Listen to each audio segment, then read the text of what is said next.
இந்த குர்ஆன் விளக்க உரையை கேட்டு படிப்பினை பெற்று அல்லாஹ்வின் நேர்வழியில் சிறந்த மனிதராக மற்றும் முழு மனிதர்களுக்கும் ஏனைய அனைத்து உயிரினங்களுக்கும் பயனுள்ள வாழ்க்கையை வாழ்ந்து மரணிக்க இறைவன் உதவி புரிவானாக.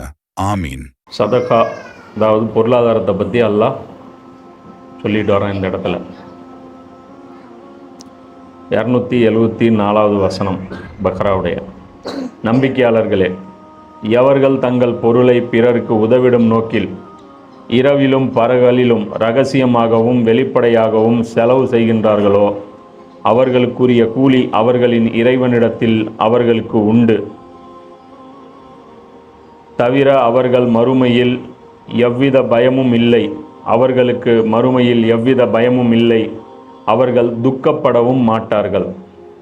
இப்போ யார் அல்லாஹ் கொடுத்த பொருளை அல்லாஹ் கொடுத்ததுன்னு நினச்சி, இது நான் சம்பாதிச்சதுன்னு நினைக்காம, இது அல்லாஹ் கொடுத்தது பிறருக்கு கொடுக்கறதுக்காகத்தான் கொடுத்துருக்கிறான் அப்படிங்கிற அந்த உணர்ந்து இரவிலும் பகலிலும், அதாவது எனி நேரமும், இந்த டைம் அந்த டைமுன்ட்டு இல்லை, எந்த டைம் வந்தாலும் தேவை எப்படி இருக்கோ அது கொடுப்பாங்க. ரகசியமாக தேவைப்படும் போது ரகசியமாக கொடுக்க வேண்டியது ரகசியமாக கொடுப்பாங்க. வெளிப்படையாக தர வேண்டிய இடத்துல வெளிப்படையாகவும் செலவு பண்ணுவாங்க. அப்படி எல்லாத்தையுமே சரியாக நிறைவேற்றக்கூடியவர்களுக்கு அவர்களுடைய கூலி அவர்களுடைய இறைவனிடம் உண்டு அப்படின்னு அல்லாஹ் சொல்கிறான், வாக்குறுதி கொடுக்குறான். தவிர அவர்களுக்கு எவ்வித பயமும் இல்லை. மறுமை நாளில் அவங்களுக்கு என்ன இருக்காது? எந்த பயமும் அவங்களுக்கு இருக்காது. அவர்கள் துக்கப்படவும் மாட்டார்கள். அங்கே எந்த ஒரு சிரமத்துக்கும் அவங்க ஆளாக மாட்டாங்க. அதுக்கு நேர் மாறா வட்டி வாங்கி தின்பவர்கள், ஷைத்தான் பிடித்து பித்தம் கொண்டவர்கள் எழும்புவது போலன்றி வேறு விதமாக மறுமையில் எழும்ப மாட்டார்கள். இவங்க எப்படி இருப்பாங்க? அந்த வட்டி, இந்த பேராசை பிடிச்சவங்க, பணத்தாசை பிடிச்சவங்க எப்படி இருப்பாங்க? இந்த வட்டிக்கு பணம் யார் கொடுக்குறானோ, வட்டி வாங்கி சாப்பிட்றான்ல, இந்த வட்டி நடத்துகிறான்ல, அது பேங்க்கு, அது பெரிய ஸ்டோரின்னு வச்சுக்கோ. யாரெல்லாம் வட்டி நடத்துகிறோம், நம்ம என்ன நினைக்கிறோம்? கந்து வட்டி தெரியுமா? வட்டினா என்னென்னு? வட்டி கந்து வட்டி வாங்குறவங்கள பார்த்துருக்கீங்களா? உங்களுக்கு வட்டினா என்னன்னே தெரிஞ்சிருக்காது. எங்கே வட்டினா எங்கே பார்த்துருக்கீங்க நீங்கள்? இது யார் வாங்கியிருக்கா? நீங்கள் எங்கே பார்த்துருக்கீங்க வட்டி வாங்கினது? அதெல்லாம் பொதுவாக அந்த மார்க்கெட்லலாம் போனீங்கன்னா அவன் காய்கறி அவங்க போய் மண்டியில் வாங்கிட்டு வருவாங்க. ஒரு 10,000 ரூபாய்க்கு காய்கறி வாங்கிட்டு வருவாங்க. அவன் 10,000 ரூபாய்க்கு வாங்கிட்டு அந்த ஒரு 12,000 ரூபாய்க்கு விற்பாங்க. விற்கும்போது அவங்களுக்கு லாபம் எவ்வளோ கிடைக்கும்? 2,000 ரூபாய் கிடைக்கும். அதில் அந்த இந்த கூலி அந்த கூலி, எடுத்துகிட்டு வந்த வண்டி வாடகை, அது இதுன்னு போய் எல்லாம் அவங்களுக்கு ஒரு 1,500 ரூபா 1000 ரூபா நிற்கும். சரியா? இப்போ இந்த 10,000 ரூபா அவங்ககிட்ட டெய்லி இருக்காது. அவங்க பார்த்தீங்கன்னா அது மெயின்டைன் பண்ண மாட்டாங்க. அது மெயின்டைன் பண்ணலாம். நிறைய அந்த மாதிரியான சின்ன வியாபாரிகள்லாம் என்ன பண்ணுறாங்க? மெயின்டைன் பண்ண மாட்டாங்க. அது போய் டெய்லி வட்டிக்கு வாங்கிட்டு வருவாங்க. அது காலையில் வட்டி வாங்கி நைட்டு கொடுத்துடணும். காலையில் அவன் 10,000 ரூபா கொடுத்துருவான். அடுத்த நாள் நீ நைட்டு 10,000 ரூபா நீ அவனுக்கு திருப்பி கொடுத்துடணும். கொடுக்கும்போது 1000 ரூபாயோ அவங்களுக்கு கணக்கு வச்சுருப்பான், 200 ரூபா அல்லது 300 ரூபா, ஒரு 500 ரூபான்ட்டு. இது மாதிரி வட்டி, இது மாதிரி ஏகப்பட்ட விதத்தில் வட்டி இருக்குது. இப்போ வண்டி வாங்குறாங்க, வண்டி இன்ஸ்டால்மெண்ட்டில் வாங்குறாங்கல்ல, பைக் எடுக்கிறான்ல, கார் எடுக்கிறான்ல, அதுக்கு லோன் இருக்குது. அப்புறம் ஹவுசிங்கு, வீடு கட்டணும், அதுக்கு லோன் இருக்குது. கல்யாணத்துக்கு லோன் இருக்குது. இப்போ டூருக்கெல்லாம் லோன் இருக்குது. ஜாலியாக டூர் போகணும், அமெரிக்கா டூர் போகணும், 1 லட்சம் ரூபா, அதுக்கு இப்போ பேங்க் லோன் தருது. டூரிங் லோனு அதெல்லாம் வந்துருச்சு. அப்போது இப்போ லோனு விடுறவங்க நிறைய பேர் இருக்கிறாங்க. இது டோட்டலாக அந்த காலத்தில் எப்படி இருந்துச்சுன்னா, சும்மா ஒரு ஆள் இருப்பான், வட்டி கொடுக்குறவன்ட்டு ஒருத்தன் இருப்பான், அவன் தான் வட்டிக்கு மெயினாக விட்டுட்ருப்பாங்க. அப்போ அந்த மாதிரியான இது இப்போ என்ன ஆயிடுச்சுன்னா, அந்த வட்டி விடுற அந்த ஆட்கள் பரவலாயிட்டாங்க. பல இடங்கள்ல அவங்க பிரிஞ்சிருக்காங்க. நிறைய ஆட்களை நம்ம பார்த்துருக்கவே மாட்டோம். அதோடைய பாதிப்பு என்ன, உண்மையான பாதிப்பு நம்மளால் உணரவே முடியாத அளவுக்கு இன்றைக்கி ஆயிடுச்சு. ஆனால் மிக கொடூரமான பாதிப்பு அது அவங்க சமுதாயத்தில் அது ஏற்படுத்துது. அப்போ அவங்கள பற்றி அல்லாஹ் சொல்கிறான், அந்த வட்டி வாங்குகிற அந்த மைண்ட் செட்டு, அந்த நலம் இருக்கக்கூடியவர்கள் எப்படி கியாமத் நாளில் எந்திரிப்பாங்க அப்படின்னா, ஷைத்தான், அதாவது ஷைத்தான் தீண்டியவனை போல் அப்படின்ட்டு. இது ஷைத்தான் ஒருத்தனை தீண்டுறானா அப்படின்னு கேட்டால் கிடையாது. பைத்தியம் பிடிச்சவனை அரபுகள் என்ன சொல்லுவாங்க? சைத்தான் அவனை இது பண்ணிட்டான், சைத்தான் பிடிச்சிருச்சு அவனுக்கு அப்படின்னு சொல்லிட்டு அரபுகள் பயன்படுத்துவாங்க. அப்போ அரபுகளுக்கு புரியணுங்கிறதுக்காக அல்லாஹ் அதே வார்த்தையை பயன்படுத்துகிறான். நீங்கள் சொல்லிட்டு இருப்பீங்களா ஊருக்குள்ளே ஒருத்தன் சைத்தான் பிடிச்சிருச்சுன்ட்டு, அது மாதிரி நீங்கள் மறுமை நாளில் எந்திரிப்பீங்க. அப்போ இதில் என்ன பிரச்சனை வரும் அப்படின்னு கேட்டோம்னா, மறுமை நாளுங்கிறது மிக கொடூரமான நாள். புரியுதா? அந்த நிலம், அந்த சர்ஃபேஸும் ரொம்ப டஃப்பாக இருக்கும். எது நம்ம எந்திரிக்கிறோம்ல, அதுவே ஒரு கரடு முரடான நிலப்பகுதியில் தான் நம்ம எந்திரிக்க போகிறோம். அந்த நிலப்பகுதி ரொம்ப கொதிக்கும். அந்த ஒரு இடத்துலேருந்து இன்னொரு இடத்துக்கு நாம் கடந்து போகணும். தலைக்கு மேலே சூரியன் இருக்கும், எல்லா பக்கமும் கூச்சல் குழப்பம் இருக்கும். அவன் அலறிட்டு இருப்பான், எல்லாம் ஓடிட்டு இருப்பாங்க. அப்போ அவன் சீக்கிரம் ஓடணும், அந்த இடத்துல போய் நிற்கணும், இந்த இடத்துல போய் நிற்கணும், எங்கேயாவது நிழல் இருக்கா, இப்படி பார்த்துட்டு இருக்கும்போது நீ பைத்தியமாக இருந்தீங்கன்னா எவ்வளோ கொடூரமாக இருக்கும். ஆனால் நீ பைத்தியமாக இருப்பே தானே தவிர, ஆனால் அந்த வேதனை எல்லாமே உணர்வேன். இப்போ இன்றைக்கி பைத்தியக்காரனுக்கு வேதனைன்னா உணர்றதில்ல. ஆனால் அங்கே மறுமையில் எப்படி இந்த சூழ்நிலை இருந்தால் உனக்கு வேதனையும் வரும். ஏன் இந்த மாதிரி எல்லாம் ஆக்குறான் இந்த கூட்டத்தார அப்படின்னு பார்த்தோம்னா, அவங்க உலகத்தில் யாரையும் கேர் பண்ணவே இல்லைல்ல, அவங்களுடைய வாழ்க்கையை மட்டுமே அவங்க பார்த்தாங்க. அப்போ அந்த வட்டிக்கு ஒருத்தன் வாங்குறானே, இவன் பாவமாச்சு, அதெல்லாம் அவங்க கேர் பண்ணல. இங்கே பணத்து மேலே இவங்க பைத்தியமாக இருந்தாங்க. அதனால் அதே மாதிரி நீங்கள் ஒரிஜினல் பைத்தியமாகவே ஆயிருங்க. நீங்கள் காசு பைத்தியம் பிடிச்சிருந்தது இல்லை, நீங்கள் அந்த பைத்தியமாகவே நீங்கள் இங்கே ஆயிருங்க அப்படின்னு சொல்லிட்டு அல்லாஹ் அங்கே கொண்டு போகிறான். மறுமை நாளில் அவங்கள எப்படி ஆக்குறான்? பைத்தியமாகவே அல்லாஹ் அவங்கள என்ன பண்ணுறான்? ஆக்கிறான். அப்போ அது எதுக்காக அவங்கள அப்படி பைத்தியமாக்குறான்னா, அல்லாஹ் சொல்கிறான், வட்டியை போலவே நிச்சயமாக வணிகமும் இருக்க அல்லாஹ் வணிகத்தை ஹலாலாக்கி வைத்து வட்டியை ஏன் தடை செய்தான் என்று அவர்கள் பரிகாசமாக கூறுகிறார்கள். அவங்க கிண்டல் பண்றாங்க. என்ன சொல்றாங்க? வியாபாரமும் வட்டியும் ஒண்ணுதானே, வியாபாரமும் வட்டியும் ஒண்ணுதானேங்க. இப்போ உதாரணத்துக்கு சில வட்டி தொழில் அங்க பண்ணிட்டு இருந்தவங்களை சொல்றேன். உதாரணத்துக்கு ஹவுஸ் கஜரஜ் 2 குளம் இருந்தது மதினால. ஹவுஸ் கஜரஜ் 2 குளம் இருந்தது மதினால. இப்ப இவங்க என்ன பண்ணுவாங்கன்னு பாத்தீங்கன்னா, இவங்க விவசாயிகள்.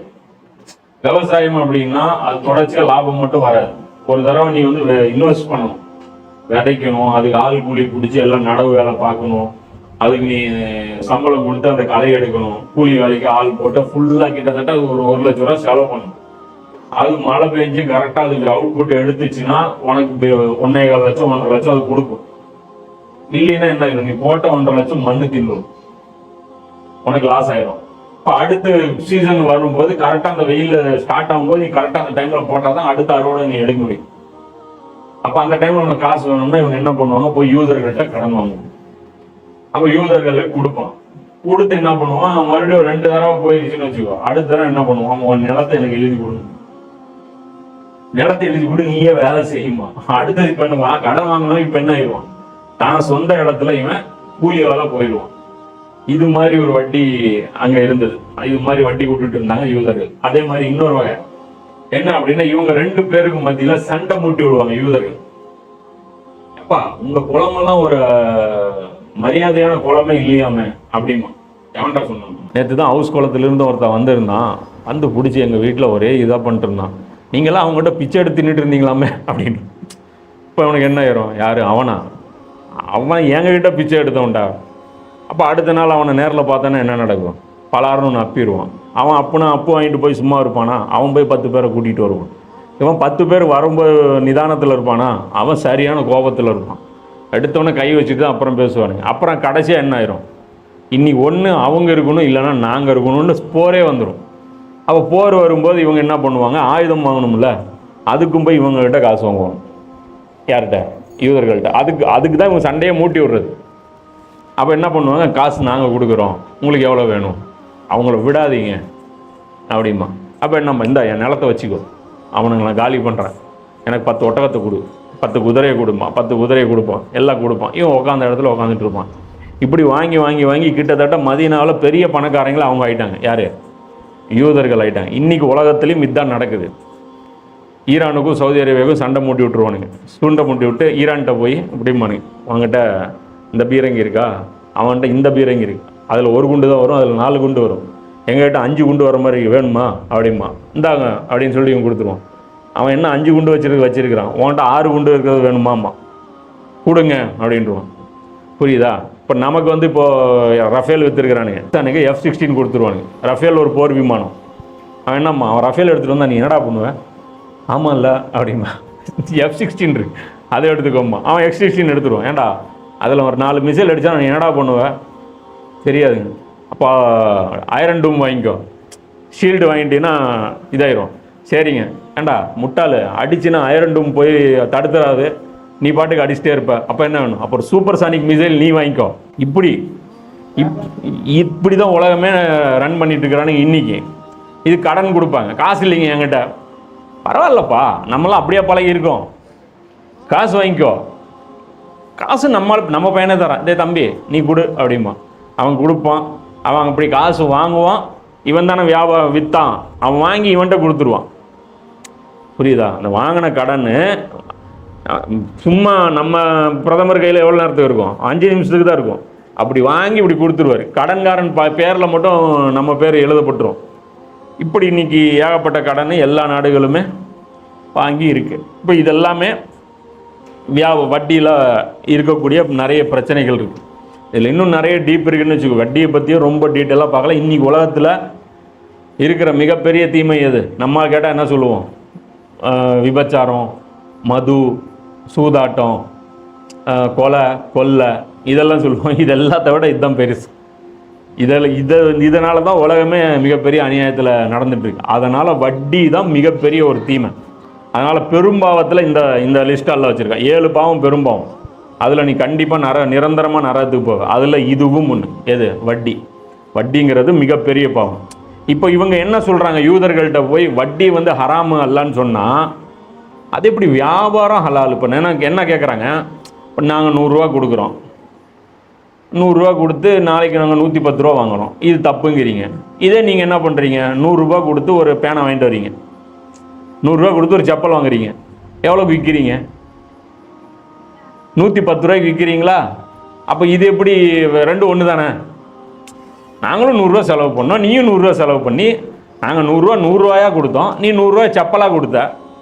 ஆனால் நாங்கள் 2 பேரும் 100 ரூபா தானே போட்டோம். ஆர்குமெண்ட் நல்லா இருக்கா? இது பதில் அவ்வளோ சீக்கிரம் எல்லாரும் சொல்ல முடியாது. கரெக்டு தானே? நீ 100 ரூபா போட்டால் 110 ரூபா வாங்கினேன், நானும் 100 ரூபா போட்டால் 110 ரூபா வாங்கினேன். அதை நான் வியாபாரம் ஹலாலு, வட்டி ஹராமு. நீயும் காசு போட்ட, நானும் காசு போட்டேங்கிறான். இது மாதிரி வந்து இடக்கு கேள்வி அல்லாட்ட பேசுனாங்கல்ல, இதுக்கு வந்து அல்லா என்ன பண்றான்? நீ புத்திசாலியா? உனக்கு அறிவே வேலை செய்யாது மறுமையில். என்கிட்ட லாஜிக் பேசுறியா? இதுக்கு பின்னாடி உண்மை தத்துவம் இருக்கு. என்ன அப்படின்னா, வியாபாரத்தில் இப்போ வியாபாரம் புரியுதா? இப்போ நான் 100 ரூபா ஒருத்தர் கொடுக்குறாரு, ஒரு செப்பல் வாங்குறாரு. இப்போ 100 ரூபா அவர் பாக்கெட்லேருந்து போச்சு, அது இழப்பு, லாஸ். இவர் கையில் இருந்த செப்பல் போயிருச்சு, அவருக்கும் லாஸ். இவருக்கு செப்பல் கிடைச்சது லாபம், அவருக்கு 100 ரூபா கிடைச்சது லாபம். அப்போ சமமாக போயிருச்சு அங்கே எல்லாமே. புரியுதா இல்லையா? இந்த 100 ரூபா இங்கே டிரான்ஸ்ஃபர் ஆச்சு. ஒருத்தன் செப்பல் வாங்கினா 100 ரூபா, 100 ரூபா கொடுத்து ஒரு செப்பல் வாங்கினாங்க. உங்கள் பாக்கெட்டில் இருந்த 100 ரூபா போயிருச்சு இல்லை? இது உங்களுக்கு லாஸ் தானே. உங்கள் 100 ரூபா அவன் செப்பல் கடைக்காரன் எடுத்துட்டான்ல. அதே மாதிரி செப்பல் கடைக்காரன் செல்ஃபில் இருந்த ஒரு செப்பல் போயிருச்சு இல்லை? இப்போ அவனுக்கு ஒரு செப்பல் மைனஸ் ஆயிடுச்சு இல்லை? அப்போ அவனுக்கு ஒரு லாஸு, உங்களுக்கு ஒரு லாஸு. ஒரு கோடு போட்டுங்க. உங்களுக்கு ஒரு லாபம், அவனுக்கு ஒரு லாபம். அவனுக்கு 100 ரூபா லாபம், உங்களுக்கு செப்பல் லாபம். உங்களுக்கு பொருள் கிடச்சிருச்சு, அவனுக்கு பணம் கிடச்சிருச்சு. இப்போ டிரான்ஸ்ஃபர் ஆயிடுச்சு. இப்போ இதில் இப்படி ஒன்று வந்துருச்சு. அப்போ 2 பக்கமும் லாபம் சமம். வட்டியில் அப்படியே நடக்குது. இவனுக்கு 10 ரூபா நீங்கள் வட்டி கொடுத்துட்டீங்கன்னா அது போயிருச்சு, அவ்வளோதான். புரியுதா? 10 ரூபா நீங்கள், இவனுக்கு 10 ரூபா சேர்ந்துருச்சு. அது ஒன் சைடு லாபம். ஒருத்தனுக்கு தான் லாபம், ஒருத்தனுக்கு நஷ்டம். இது ஒரு முக்கியமான டிஃபரெண்ட். எதுக்கு? வியாபாரத்துக்கும் வட்டிக்கும். இது புரியலன்னா திணறிடுவீங்க. ஏன்னா கேட்டால் கரெக்டாக இருக்குல்ல. ஏன்னா வட்டி இன்னைக்கு பல பேரில் நியாயப்படுத்துறதுக்கு நிறைய கும்பல் சுற்றிட்டு இருக்கு. வண்டு வருவான், வீடு போகியத்துக்கு விடுவான், அதை பண்ணுவான், இதை பண்ணுவான், இதுக்கு நாங்கள் அதை பண்ணியிருக்கோம், இதுக்கு இது பண்ணியிருக்கோம், அப்படிலாம் ஏகப்பட்ட பித்தலாட்டம் பண்ணுவாங்க. இன்னொன்று என்ன அப்படின்னா, உழைப்பு. இப்போ இதில் வந்து உழைப்பு இருக்குது, வியாபாரத்தில் திறமை இருக்குது. எந்த பிஸ்னஸ் எடுக்கணும், அந்த பிஸ்னஸில் டேலண்ட் இருக்குது. திறமையான அந்த தொழில்காரங்கிட்ட நிறைய பேர் வாங்குவாங்க. நல்ல பொருளை வந்து எல்லாருமே வாங்குவாங்க. அதே மாதிரி டைம் ஸ்பெண்ட் பண்ணுறான். புரியுதா? இது எதுவுமே வட்டியில் கிடையாது. அப்போ இது வந்து மனிதனுடைய ஆற்றலை வளர்க்கும், இது மனிதனை சோம்பேறியாக்கும். புரியுதா இல்லையா? இதில் வந்து மனுஷன் வந்து ஆக்டிவாக இருப்பான், இதில் உக்காந்துட்டு இருப்பான். காலையில் வருவான், பணத்தை மட்டும் கொடுத்துருவான், போய் படுத்து தூங்கிட்டு இருப்பான். என்ன பண்ணிருப்பான்? இப்படி எல்லாரும் படுத்து தூங்கிட்டு இருந்தாங்கன்னா இது மனித குலத்துக்கு நல்லதா? ஆனால் எல்லாரும் வியாபாரம் பண்ணால் மனித குலத்துக்கு நல்லதா? நல்லது. புரியுதா? எல்லாரும் வியாபாரம் பண்ணால் மனித குலத்துக்கு நல்லது. ஏன்னா எல்லாருக்கும் ஒருத்தருடைய பொருள் இன்னொருத்தருக்கு தேவைப்பட்டுக்கிட்டே இருக்கும். ஆனால் வட்டிங்கிறது இவனுக்கு என்னைக்காவது வட்டிக்கு பணம் தேவைப்படுமா? கொடுக்குறவனுக்கு தேவையே படாதில்லை. இவன் தான் பணம் மட்டும் இவனுக்கு பெருகிட்டே இருக்கேன், இவன் எதுக்கும் வாங்க மாட்டான்ல. அப்போ இவன் என்னைக்கும் கொடுக்குற இடத்துலையே இருப்பான், அவன் மற்றவன் என்னைக்கும் வாங்குற இடத்துலையே இருப்பான். இது வந்து ஒரு உழைப்பு இல்லாமல் போகும். அப்போ இது ஒரு பிரச்சனை. அதே மாதிரி இழப்புங்கிற ஆபத்து இவங்களுக்கு இல்லவே கிடையாது. வியாபாரத்தில் நஷ்டமும் இருக்கா? லாபம் மட்டுமா வரும்? இப்போ பிரியாணி 5 கிலோ செஞ்ச ஓடல கடையில், இப்போ என்ன அது? 5 கிலோ பிரியாணி வேஸ்ட்டு தானே. அடுத்த நாள் இன்னைக்கு விற்க முடியாதுல்ல.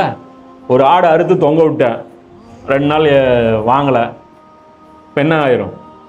நஷ்டமாயிரும்ல. அப்போது இது வந்து இதில் வந்து ஒரு ஏற்றத்தாழ்வு இருக்குது, இதில் ஒரு இது இருக்குது. இதில் என்ன இருக்குது? இவனுக்கு எந்த நஷ்டமும் கிடையாது.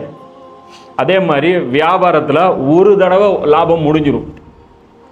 ஒரு பொருள் 100 ரூபா வாங்கினா 110 ரூபாய்க்கு விற்று அதோட லாபம் முடிஞ்சிடும். இவன் அப்படியா? 10,000 ரூபா கொடுத்துட்டானா ஒரு வருஷம் டைம் வச்சு 10,000 ரூபா கொடுத்துருவான். மாதம் 500 ரூபா அவன் வட்டி கொடுத்துட்டே இருப்பான். அந்த 10,000 ரூபா கடைசியாக அந்த 10,000 ரூபாயும் கொடுத்துடணும். வட்டியில் பல வெரைட்டி இருக்குது. மீட்ரு வட்டி, கந்து வட்டி, புரியுதா, டெய்லி வட்டி, டைமுக்கு வட்டி, அப்புறம் ஒரு ப்ராடக்ட்டுக்கு வட்டி, சினிமாலாம் வந்து சினிமா ரிலீஸ் ஆகிற வரைக்கும் வட்டி, இது மாதிரிலாம் கணக்கு இருக்குது. புரியுதா? இப்போ பல வட்டி வெரைட்டி இருக்குது. இது ஒரு வெரைட்டி. அதாவது மொத்தமாக 10,000 1 லட்ச ரூபா நீ வாங்கிக்கணும். நீ கொடுக்கும்போது 1 லட்ச ரூபா முழுசாக தான் கொடுக்கணும். சில்லறையாக கொடுத்தா வாங்க மாட்டாங்க. இப்போ ஒரு 10,000 ரூபா இருக்குங்கன்னு கேட்டால் தரம் வாங்க மாட்டாங்க. அந்த 1 லட்ச ரூபா கொடுத்து அதுக்கு 1 லட்ச ரூபா நீ கொடுக்குற வரைக்கும் மாதம் 1000 ரூபா நீ கொடுத்துட்டே இருக்கணும். மாதம் ஒரு 10,000 ரூபான்னு வச்சுக்கோ, மாதம் 10,000 ரூபா நீ கொடுத்துட்டே இருக்கணும். அப்போ நீ 10 மாதம் உன்னால் பணம் பெரட்ட முடியலன்னா நீ 10 மாதமும் 10,000 கொடுத்துருவ. இப்போ எவ்வளோ கொடுத்துருப்ப? 1 லட்ச ரூபா கொடுத்துருப்ப. அந்த 1 லட்ச ரூபா அப்படியே இருக்கும். அப்படி எனக்கு தெரிஞ்சு ஒரு சிலர் அப்படி கட்டினாங்க. வெறும் 10,000 ரூபா வாங்கினாங்க. 10,000 ரூபா வாங்கி 40,000 ரூபா கட்டிட்டாங்க. 10,000 ரூபா வாங்கி 40,000 ரூபா கட்டிட்டாங்க. 40,000 ரூபா கட்டி அசல் முடியல. அசல் அந்த 40,000 ரூபா, அசல் அந்த 10,000 ரூபா அப்படியே இருந்துச்சு. அவர் வருவார், காசு வாங்கிட்டு போவார், கடைசியாக அவர்னால முடியல. அது பெரிய ஒரு பஞ்சாயத்துலாம் ஆச்சு. இது மாதிரி போகும் வட்டியில். புரியுதா? அப்போது வியாபாரத்தில் லாபம்ங்கிறது ஒரு நேரம் முடிஞ்சிடும். வட்டியில் லாபம்ங்கிறது தொடர்ந்துக்கிட்டே இருக்கும். மாதம் அல்லது அவன் டைம் போட்டுக்கிட்டானா, அவன் தவணை போட்டுக்கிட்டானா இருந்துகிட்டே இருக்கும். இவங்க எப்படி கொடுப்பாங்க அப்படின்னா டபுள் ஆக்கிடுவான். யார்? யூதர்கள்.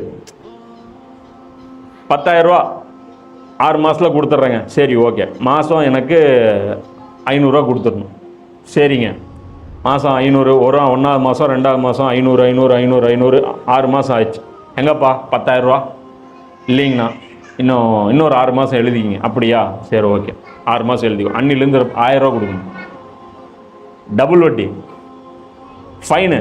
இப்போ நீ ஃபைனான்ஸ் போனீங்கன்னா எல்லாத்துலேயுமே பெனால்ட்டி இருக்குது. இப்போ இந்த கன்சல்ட்டிங்லாம் வண்டி விற்றுட்ருக்காங்களே, அங்கே எல்லாம் போனீங்கன்னா பெனால்ட்டி போடுவாங்க. அவங்களுக்கு எப்படி அவங்க பார்த்தீங்கன்னா எப்படி நம்ம கொடுக்குற ரேட்டை விட வண்டிலாம் சில சமயம் கம்மியாக கொடுப்பாங்க. எப்படின்னா அவங்களுக்கு அதில் பேலன்ஸ் ஆயிரும், இந்த வட்டியில் இதில் பேலன்ஸ் ஆயிரும். இது மாதிரி ஒரு பிரச்சனை இதில் இருக்குது. அப்போது இதில் லாபம் ஒரு தடவை, இதில் மல்டிப்புள் லாபம் வந்துக்கிட்டே இருக்கும். அதே மாதிரி வியாபாரத்தில் நீ முதல் போடுற 100 ரூபா முதல்ல போட்டு ஒரு பொருள் வாங்கினேன், 110 ரூபாய்க்கு விற்றுட்டேன். இப்போ உன் முதல்ல என்னாச்சு? போயிருச்சு. வட்டியில் என்னாச்சு? உன் முதல்ல அந்த 10,000 ரூபா அப்படியே இருக்கு. புரியுதா? டிரான்சாக்ஷன் நடந்துருச்சு. அந்த முதல் உனது போயிருச்சா கை விட்டு? அந்த முதல் அப்படியே இருக்கும். புரியுதா இல்லையா? 6 மாதம் டைம் வச்சு 10,000 ரூபா கொடுத்துட்ட. 6 மாதம் கழிச்சு அவன் 10,000 ரூபா கொடுப்பான்ல. இப்போ நீ ஆனால் அந்த 6 மாதத்துக்குள்ளே நீ வந்து 3,000 ரூபா சம்பாதிச்சிட்டே இல்லை, மாதம் 500 ரூபான்ட்டு. அப்போ வியாபாரத்தின் மூலமாக நீ அதே 3,000 ரூபா சம்பாதிச்சேன்னா உனக்கு 10,000 ரூபா போயிடும். ஆனால் இவனுக்கு அந்த 10,000 ரூபா முழுசாக அப்படியே நிற்கிது. ஆனால் அது 3,000 ரூபா சம்பாரித்து கொடுத்துட்டு மறுபடியும் திரும்பி இவன் பாக்கெட்டுக்கு வந்துடும். இங்கே நீ ஒரு செப்பல் போட்டு கொடுத்துட்டீங்கன்னா அது அப்படியே அந்த செப்பலும் போயிடும், நீ போட்ட அந்த 100 ரூபாயும் போயிடும். புரியுதா? இங்கே எப்படி நீ அதுலேருந்து காசும் நீ மாதம் மாதம் ஒரு தடவைக்கு நிறைய தடவை சம்பாதிப்ப. அதுவும் இல்லாமல் என்ன பண்ணுவ, போட்ட காசும் உன் பாக்கெட்டுக்கு மறுபடியும் திரும்பியும் வந்துடும். எவ்வளோ இதில் டேஞ்சர் இருக்குது, இதெல்லாம் நிறைய பிரச்சனை. அப்போ இதில் டோட்டலாக பார்த்தேன்னா மனித குலத்துடைய ஆற்றல், திறமை, உழைப்பு, பொருள் எல்லாமே முடங்கி போகும், வளர்ச்சி ஆகாது. இதனால் என்ன ஆயிரும், எல்லாரும் விரக்தி அடைஞ்சிடும். விரக்தி அடைஞ்சு இது போயிடுவோம். இதெல்லாம் பெரிய பெரிய பிரச்சனையை கொண்டு போய் வரும். அப்போ அல்லாஹ் சொல்கிறான், வட்டி வாங்கக்கூடாது என்று இறைவனிடமிருந்து வந்த அறிவுரைப்படி யாராவது உங்களில் அதை விட்டு விலகி கொண்டால் முன்னால் அவர் வாங்கியது அவருக்குரியது. இதற்கு முன் வட்டி வாங்கிய அவருடைய விஷயம் அல்லாஹ்விடம் இருக்கிறது. அல்லாஹ்வின் உத்தரவு வந்த பின் வட்டியை விட்டதினால் அல்லாஹ் அவரை மன்னித்து விடலாம். தவிர இந்த உத்தரவு கிடைத்த பின் எவரேனும் பிறகும் வட்டியின் பக்கம் திரும்பினால் அவர்கள் நரகவாசிகளே, அதில் அவர்கள் என்றென்றும் தங்கி விடுவார்கள். இப்போ இதில் அல்லாஹ் என்ன சொல்கிறான், இந்த ஆயத்து இறங்குறது ஒரு டைமில் இறங்குது. இதுக்கு முன்னாடி மிகப்பெரிய லெவலில் வட்டிக்கான குடுக்கல் வாங்கல் நடந்திருக்கும். நிறைய பேர் கடன் கொடுத்துருப்பான், நிறைய பேர் தவணை எழுதியிருப்பான், நிறைய பேர் வட்டிக்கான டிஸ்கஷன் நடந்திருக்கும். இது எல்லாமே பைசல் பண்ணப்பட்டிருக்கும். இப்போ வட்டி ஹராமுன்னா எப்படி, எங்கேருந்து ஹராம் அப்படின்னா அல்லாஹ் என்ன சொல்கிறான், இன்னைக்கு டேட்லேருந்து புதுசாக எந்த கடனும் வட்டிக்கு தரக்கூடாது, வட்டி இல்லாமல் தான் கொடுக்கணும். புரியுதா? இது ரூல்ஸ் நம்பர் 1. நம்பர் 2, இன்னிலிருந்து உங்களுக்கு யாருக்கும் மாதம் மாதம் வட்டி வராது. ஒன்லி அசல் பணம் மட்டும்தான் தரப்படும். எவனும் வட்டி கேட்டு வட்டி கொடுத்த வட்டி கடன் வாங்கினவங்கள்ட்ட தொந்தரவு பண்ணக்கூடாது. இது அல்லாஹ்வுடைய ரூல் நம்பர் 2. இதில் இன்னொரு விஷயம் அல்லாஹ் என்ன சொல்கிறான், இதுக்கு முன்னாடி நீங்கள் வட்டி வாங்கினீங்கல்ல அதை கூட நான் தான் முடிவு பண்ணுவேன், மன்னிக்கிறதா வேண்டாமான்ட்டு. புரியுதா? அதாவது நீ வட்டி வேணான்னு விட்டு கொடுத்ததுக்கப்புறம் கூட அல்லாஹ் என்னங்கிறான், அது ஒரு பாவமாகவே கணக்கில் வச்சுருப்பேங்க. ஏன்னா அப்போ ஏன் நீ மனசாட்சி இல்லாமல், இந்த வட்டியை பொறுத்த வரைக்கும் இது மனசாட்சி இருக்கிறவனே சொல்லிடுவான் இது அநியாயம்ன்ட்டு. இன்றைக்கி வந்து ரோட்டில் ஒருத்தர் அடிபட்டுறாரு, ரோட்டில் என்ன பண்ணுறாரு, ஒருத்தர் அடிபட்டுறாரு. அவங்க ஏழை, அவர் தான் வீட்டில் சம்பாரித்து போடுறது. வந்தாங்க, ஏதோ ஒரு குழி இருந்துச்சு, விட்டார், விழுந்துட்டார், மண்டை உடஞ்சிருச்சு. அந்த மண்டைக்கு வந்து முக்கியமான நரம்பெல்லாம் பிரச்சனை, ஆப்ரேஷன் பண்ணணும், 2 லட்ச ரூபா செலவாகும். இந்த ஹாஸ்பிட்டலுக்கு போகணும், அந்த ஹாஸ்பிட்டலுக்கு போகணும். அந்த குடும்பம் எவ்வளோ துடிச்சிட்டு இருக்கும். அந்த குடும்பத்துக்கு உதவி பண்ணணும். இப்போ அந்த ஊர்லேயே பணம் வச்சுருக்கிறவன்ட்ட போய் பணத்தை கேட்குறாங்க, 2 லட்ச ரூபா எங்களுக்கு ஆப்ரேஷன் தேவைப்படும். எடுத்து கொடுத்துருவான். கொடுத்துட்டு எனக்கு எவ்வளோ தருவேன், மாதம் மாதம் எப்படி தரும், அவங்களுக்கு தானே சம்பாரித்து கொடுப்பாரு, அந்த ஆம்பளை தானே சம்பாரித்து கொடுக்கணும். இது எவ்வளோ கொடூரமான செயல். காமன் சென்ஸ் இருக்கிற யாருமே வட்டியை வந்து கொடுக்கவே மாட்டான். மனசாட்சி உன்கிட்ட எக்ஸ்ட்ரா தானே இருக்குது, பீரோல் தானே வச்சுருக்கிறேன், உயிர் போகிற அர்ஜென்ட்டில் இல்லை அந்த காசு, அல்லாஹ் ஏன் உனக்கு அவ்வளோ காசு கொடுத்தான், எனக்கு ஏன் இந்த மாதிரி வச்சுருக்கிறான். இந்த உலகத்தில் ஒரு சோதனை தானே, உனக்கு மனசாட்சிங்கிறதே இல்லையா? இப்போ நான் வட்டி தரமாட்டேன்னு சொன்னால் நீ என்ன பண்ணுவேன், என் புருஷன் சாப்பிட்டுன்னு விடுவே இல்லையா? அப்போ ஒரு உயிரை கொள்கிற பாவமும் வட்டிக்குள்ளே வருதா? தரமாட்டேன்னு சொல்கிறான்ல அவன் காசு வச்சுட்டு. அப்போ இதெல்லாம் எவ்வளோ பெரிய கொடூரம் வரும். எத்தனை குடும்பம் அனாதையாக இருக்கும், எத்தனை பெண்கள் விதவையாக இருப்பாங்க, எத்தனை குழந்தைங்க பசியில் செத்து இருப்பாங்க, எத்தனை பேர் படிக்க முடியாமல் காலேஜ் ஃபீஸ் கட்ட முடியாமல் போயிருப்பாங்க. இதெல்லாம் ஏகப்பட்ட பாவம். அதனால் அல்லாஹ் என்னங்கிறான், நீ ஏற்கனவே வாங்கினது கூட அது உன்னுடைய நடவடிக்கையை பொறுத்து, நீ உண்மையிலே திருந்தி அதெல்லாம் ஃபீல் பண்ணி அப்படி இருந்திருந்த அப்படின்னா நான் உன்னை மன்னிக்கிறதுக்கு வாய்ப்பு இருக்குது. ஆனால் மன்னிப்பேன்னு கேரண்டிலாம் நான் சொல்ல மாட்டேன். ஆனால் வட்டி காசு நான் தரமாட்டேங்கிறேன், திரும்பி அவனும் தரக்கூடாது. இது கவர்மெண்ட் ஆயிடுச்சு. அப்போ தரமாட்டேன்னு அல்லாஹ் சொல்லி என்ன நடக்க போகுதுன்னா, எவனும் திருப்பி தரமாட்டான். திருப்பி யாராவது வட்டின்னு வந்து யாராவது கேட்டாங்கன்னா, நபி ஸல்லல்லாஹு அலைஹி வஸல்லம் புகார் கொடுத்தாங்கன்னா செருப்படி விழுவும். எவனுக்குமே போய் வட்டி கொடுக்க முடியாது காசு அப்படின்னு சொல்லிட்டு. அதே மாதிரி இது ஏன் அல்லாஹ் வந்து வட்டி இனிமேல் வட்டி வாங்கக்கூடாதுங்கிறான்னா, இதே வந்து அல்லாஹ் பாரு இன்னொரு ரூல்ஸ் வைக்கல. என்னன்னா, வட்டி கொடுத்த வட்டியெல்லாம் ரிட்டர்ன் கொடுங்கன்னு வச்சான்னு வச்சுக்க, அது பெரிய பிரச்சனை கொண்டு வந்துடும். இந்த வட்டி கொடுத்த அந்த முதலாளிகளை பார்த்து இது வரைக்கும் நீங்கள் வாங்கின வட்டியெல்லாம் ரிட்டர்ன் கொடுங்கன்னா அவன் எத்தனை தலைமுறை வாங்கியிருப்பான். அது போகும், எங்கள் அப்பாவும் வாங்கினாருங்க, எங்கள் தாத்தாவும் வாங்கினாருங்கண்ணா. எங்கள் அப்பாட்ட ஏமாற்றி தாங்க அந்த நிலத்தை வாங்கினேன், அதையும் இது லிஸ்ட்டு போயிட்டே இருக்கும் பெருசு. இது உலகத்தில் என்ன ஆயிரும், பெரிய பிரச்சனையை கொண்டு போய் விட்டுரும். அதனால் அந்த சப்ஜெக்ட் எல்லாம் விட்டுட்டான். அதோட நிறுத்திக்கோ, இனி புதுசாக கொடுக்காத, இனிமேல் நீ வட்டி வாங்காத, புரியுதா? திருப்பி கொடுக்கறத பற்றி இவனும் பேசாத அவனும் பேசாத, ஒழுங்காக நடந்தேன்னா அவனை மன்னிச்சு விடுறதுக்கு வாய்ப்புகள் இருக்குது. அல்லாஹ் சொல்கிறான், அல்லாஹ் வட்டியை அழித்து தர்மங்களை வளர்க்கிறான். அப்போ அல்லாஹ் என்ன சொல்கிறான், வட்டிங்கிறதே அழியக்கூடியது தான். அது மனித குலத்திற்கு அழிவு பாதையை கொண்டு செல்லும். அதே அல்லாஹ் என்ன சொல்கிறான், தர்மத்தை நான் என்கரேஜ் பண்ணுறேன், தர்மம் பண்ணுங்க, பணம் எக்ஸ்ட்ரா இருந்தால் கொடுறா, அதுக்கு தாண்டா நான் கொடுத்துருக்குறேன். அது மனிதாபிமானத்தையும் வளர்க்கும், அது உலகத்துடைய பொருளாதாரத்தையும் வளர்க்கும். எப்படி வளர்க்கும்? அல்லாஹ் என்ன எப்படி சொல்கிறான் அப்படின்னா, வட்டிங்கிறது என்ன, பொதுவாக சுயநலம். அதாவது எனக்கு என் காசு பெருசு, நான் எவனுக்கும் கொடுத்து உதவ மாட்டேன், சுயநலம். இரக்கம் யார் மேலேயும் படமாட்டேன், கஞ்சத்தனம். இந்த குணங்களை இது மனுஷனுக்கு வளர்க்கும். இந்த குணங்கள் மனுஷனுக்கு நல்லதா? இந்த குணங்கள் மனுஷனுக்கு நல்லதா? நல்லது கிடையாது. சிரமத்தில் இருக்கிறவனுக்கு உதவி செய்யணும், இது நல்ல குணம். புரியுதா? நெருக்கடியில் ஒருத்தன் இருக்கிறான், அவன்கிட்ட போய் லாபம் சம்பாதிக்கலான்னு பார்க்கலாமா? அப்படி பார்க்கக்கூடிய ஒரு சமூகம் உருப்படுமா? புரியுதா? அதே மாதிரி ஒருத்தன் வட்டிக்கு வாங்கி தொழில் நடத்துகிறான்னு வச்சுக்கோ. ஒரு தள்ளுவண்டி கடை வச்சுருக்கான். அவன் இந்த மாதிரி ஏதோ ஒரு பொண்ணு கல்யாணத்துக்கோ எதுக்கோ ஒரு சிரமத்துக்கு வாங்கிட்டான். அவன் டெய்லி 800 ரூபாய் வட்டி கட்டணும்னு வச்சுக்கோ. அவன் டெய்லி 1000 ரூபாய்க்கு அவன் கடையில் வடை ஓடும். 800 ரூபாய் தூக்கி வட்டிக்கு கொடுத்துட்டானா வெறும் 200 ரூபா தான் அவனுக்கு நிற்கும். அவனுக்கு கடையில் ஒரு 500 ரூபாய்க்கு ஓடிச்சுன்னா கூட அவனுக்கு மனசில் சந்தோஷம் இருக்காது. இந்த 500 ரூபா வட்டி வரைக்கும் போக போகுது. 800 ரூபாய் வரைக்கும் அவனுக்கு என்னவா இருக்காது, உற்சாகம் இருக்குமா வேலை செய்கிறது? அந்த நெகட்டிவ் மைண்ட் செட்டில் தானே வேலை செய்வான். புரியுதா? நெகட்டிவ் மைண்டில் செட்டில் தானே வேலை செய்வான். அதனாலேயே என்ன ஆகும், ப்ரொடக்ஷன் குறையும். இது மாதிரி உலகம் இருந்துச்சுன்னா அந்த உலகத்தில் முன்னேற்றம்ங்கிறதே இருக்காது, அந்த சொசைட்டி முன்னேறாது. அதுதான் அல்லாஹ் சொல்கிறான், வட்டிங்கிறது அழிவு தான் கொண்டு வரும் அப்படிங்கிறான்.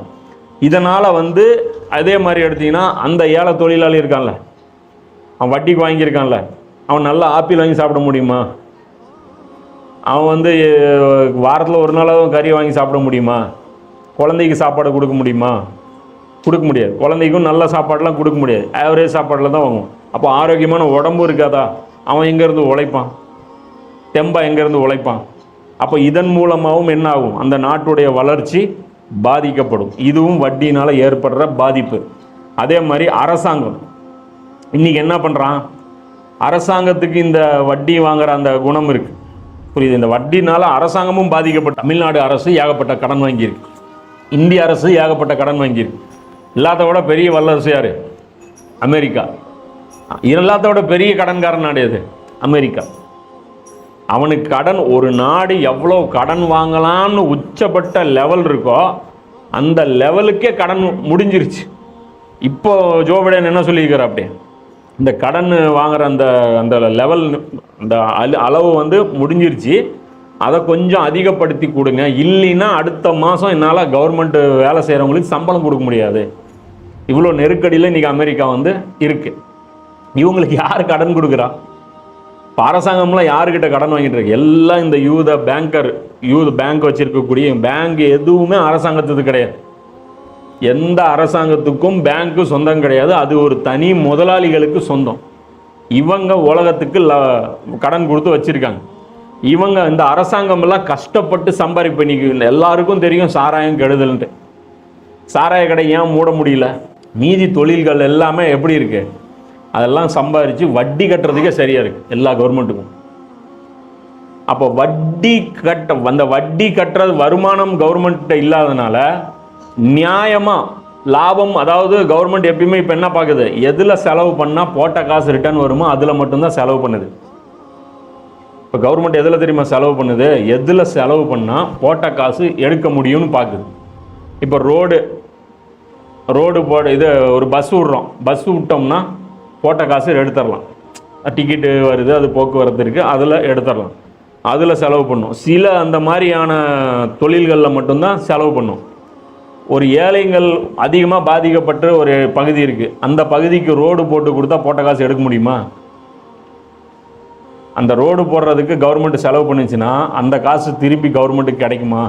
எந்த வகையில் கிடைக்கும்? கிடைக்காது. அதனால் அது செலவு பண்ணுறதில்ல. இப்போ தெரியுதா ரோடு ஏன் தப்பாக இருக்குது நம்ம ஊரில்? புரியுதா? காலேஜில் வந்து அசிங்கமாக இருக்கா பில்டிங்கு? பெட்டெல்லாம் ரொம்ப பழசாக இருக்கா? பாத்ரூம்லாம் கிட்ட கூட போக முடியறது இல்லையா? அதையெல்லாம் சரி பண்ணால் போட்ட காசு எடுக்க முடியுமா? Free hospital. அதனால் என்ன பண்ணுறாங்க, அங்கெல்லாம் செலவு கட் பண்ணுறாங்க. இதெல்லாம் வட்டினால் ஏற்படுற பாதிப்பு. இந்திய அரசாங்கம், தமிழக அரசாங்கம் மட்டும் வட்டி வாங்காமல் இருந்திருந்தால் இப்படி இருக்காது. நம்ம ஊர் பஸ்ஸு இப்படி ஓட்ட உடச்சல்ல இருக்காது. நம்ம ஊர் ரோடு இப்படி இருக்காது. புரியுதா? அதே மாதிரி ஒரு ஏழை, அதான் இவ்வளோ டேக்ஸ் இருக்காது. பெட்ரோலில் எவ்வளோ டேக்ஸு? பெட்ரோலுடைய ஒரிஜினல் ரேட்டு 35 ரூபா. டேக்ஸ் எவ்வளோ? 70 ரூபா. 35 ரூபா பெட்ரோலுக்கு 70 ரூபா டேக்ஸ். நான் சொல்கிறது கம்மியாக கூட இருக்கும், இதை விட ஜாஸ்தியாக கூட இருக்கிறது வாய்ப்பு இருக்குது. நான் சொல்கிறது குறைந்த, எனக்கு கடைசியாக ஞாபகம் இருக்கிறத சொல்கிறேன். டபுள் மடங்கு காசு. எவ்வளோ டேக்ஸ் போடுறாங்க தெரியுமா? இதெல்லாம் எதுக்கு போடுறான் டேக்ஸு? இந்த டேக்ஸ் போட்ட இவ்வளோ காசு எங்கே போகுது? அந்த யூதர் அந்த முதலாளிகளுக்கு இங்கேருந்து அது போகுது. அப்படி இப்படி போச்சுன்னா இவனுக்கு பெனிஃபிட் இருக்காது. அதே மாதிரி பெரிய பெரிய பிஸ்னஸ் தொடங்குறாங்களா, இந்த மசாலா கம்பெனி, இந்த காட்டன் துணி கம்பெனி, இந்த பிஸ்கட் கம்பெனி, இந்த பிரெட் கம்பெனி, பெரிய பெரிய கம்பெனி தொடங்குறாங்களா, இவங்கெல்லாம் கை காசு போட்டால் தொடங்குறாங்க? பேங்க்லேருந்து லோன் வாங்கி தான் தொடங்குறாங்க. இவங்க பேங்க்குக்கு லோன் டியூ கட்டிகிட்டே இருக்கணும். இவங்க மாதம் மாதம் டியூ கட்டணும். டியூ கட்டணும்னா அவன் என்ன பண்ணுவான், இந்த பொருள் 10 ரூபாய்க்கு விற்க முடியும், 8 ரூபாய்க்கு அவனுக்கு உற்பத்தி ஆகும், 10 ரூபாய்க்கு அவனால் விற்க முடியும். ஆனால் 5 ரூபா அதில் வட்டி விழுவுது. 8 + 5 13, அதுக்கு மேலே 2 ரூபா வச்சு 15 ரூபாய்க்கு கொடுக்குறான். 10 ரூபாய்க்கு நமக்கு வர வேண்டிய பொருள் நாம் 15 ரூபா விலை கொடுத்து வாங்குகிறோம். இதிலிருந்து கடன் கொடுத்ததுனால அந்த பேங்க்குக்கு நம்ம பிஸ்கெட் வாங்குகிற காசுலேருந்து பேங்க்குக்கு போகுது. இந்த மாதிரி தான் நீ பார்க்குற ஒவ்வொரு விஷயத்திலிருந்தும், ஒரு பேனா இருக்கட்டும், ஒரு பிஸ்கட் இருக்கட்டும், ஒரு பென்சில் இருக்கட்டும், நீ போடுற டயராக இருக்கட்டும், நீ வாங்குகிற துணியாக இருக்கட்டும், நீ சாப்பிட்ற எந்த ஐட்டம் இருக்காலும் சரி, அது எல்லா இதுலுமே வட்டிக்கு வந்து காசு வந்து போய்கிட்டே இருக்கு. இதனால் நமக்கு மாதம் வந்து அதிகமாக நம்ம உழைக்க வேண்டியதாக வருது. இதனால் நம்ம என்ன ஆயிடும், சோர்ந்து போகிறோம். போடா எவ்வளோ வேலை செஞ்சாலும் மாதம் ஆச்சுன்னா காசு நிற்க மாட்டேன், புலம்புறானா காசு என்ன செலவு பண்ணிட்டே இருக்கீங்க, இப்படி வாங்குற மாதிரி தான் தெரியுது, எங்கே போகுதுன்னு தெரிய மாட்டேங்குது. பார்த்தா இப்படி வந்த மாதிரி தான் இருந்துச்சு, இப்படி பார்த்தேன், இப்படி செலவு கொடுத்தேன், இவனுக்கு சம்பளம் கொடுத்தேன், கரண்ட்டு பில்லு கட்டினேன், 2 வாடகை கொடுத்தோம், அதை பண்ணோம், இதை பண்ணோம், வண்டிக்கு பெட்ரோல் போட்டோம், அதை பண்ணோம், இன்னும் இவ்வளோ சம்பாரிச்ச மாதிரி இருந்துச்சு. கடைசியாக பாக்கெட்டில் என்னடா நின்றுச்சுன்னு பார்த்தா 3000 ரூபா 4000 ரூபா ஒரு மாதம். அவ்வளோதான் கணக்கு.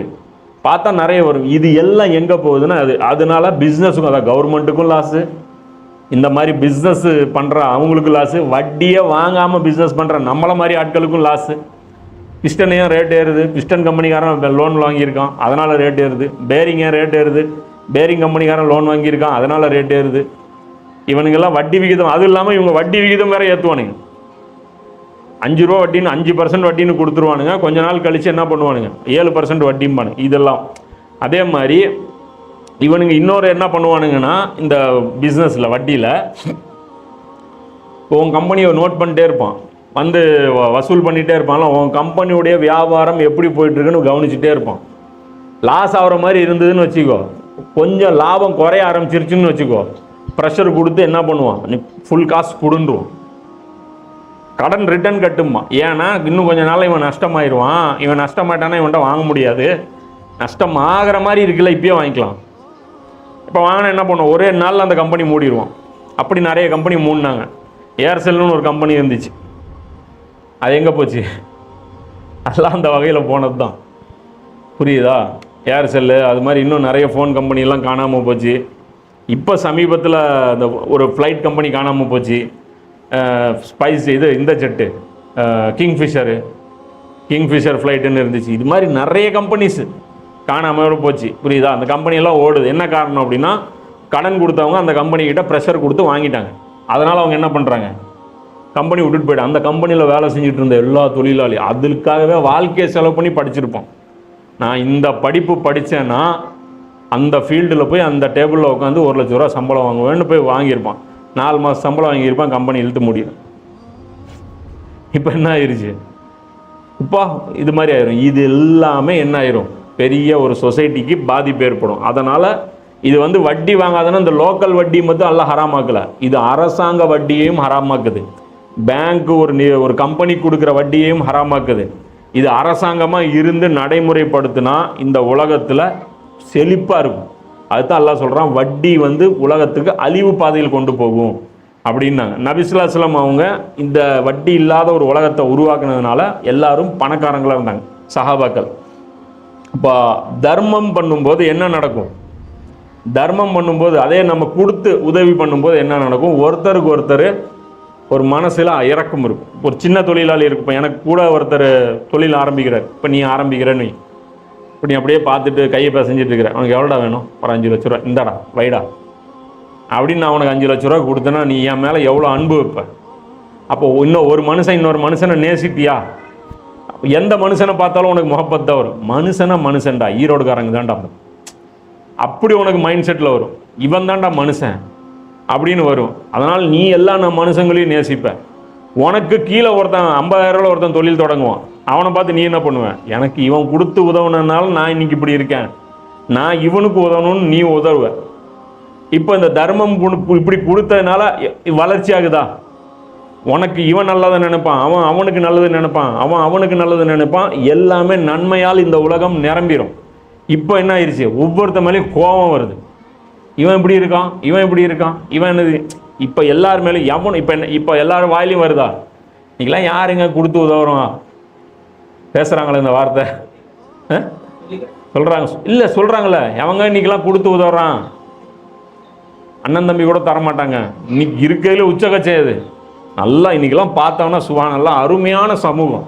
எந்த காலத்துலேயுமே சொர்க்கத்துக்கும் போகாது, உருப்படாது. அண்ணன் அவ்வளோ பணக்காரனாக இருப்பான், தம்பி பார்த்தீங்கன்னா ஏழையாக இருப்பான். இது எப்படி பாசிபிள்?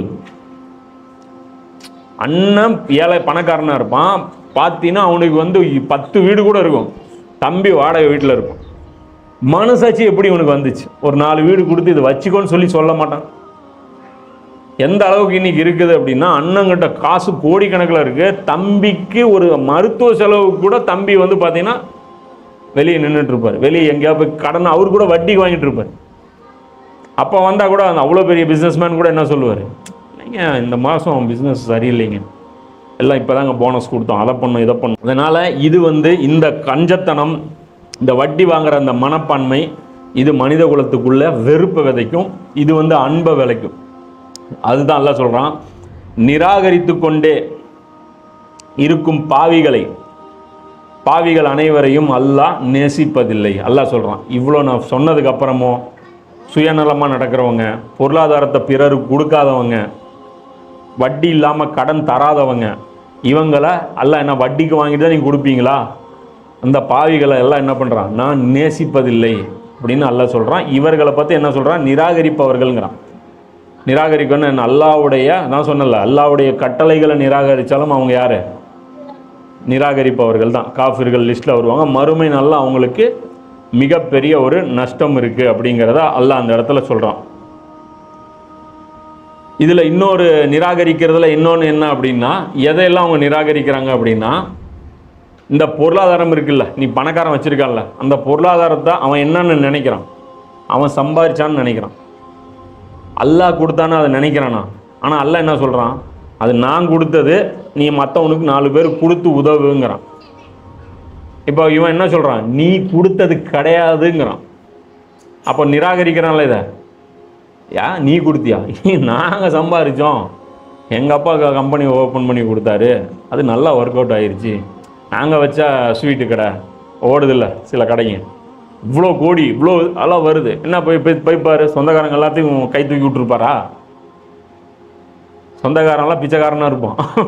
அந்த ஒரு கம்பெனிக்காரர் மட்டும் அந்த கல்யாணத்தில் மட்டும் அப்படி வருவார், அப்படி ரோல்ஸ் ராய்ஸ் காரில் வருவார். சொந்தக்காரர் வந்து ஷேர் ஆட்டோவில் இறங்குவார். என்ன இப்படி இருக்கும், இது என்ன சொந்தக்காரங்க, இது என்ன இது, அதெல்லாம் வந்து இதெல்லாம் தான் பிரச்சனை.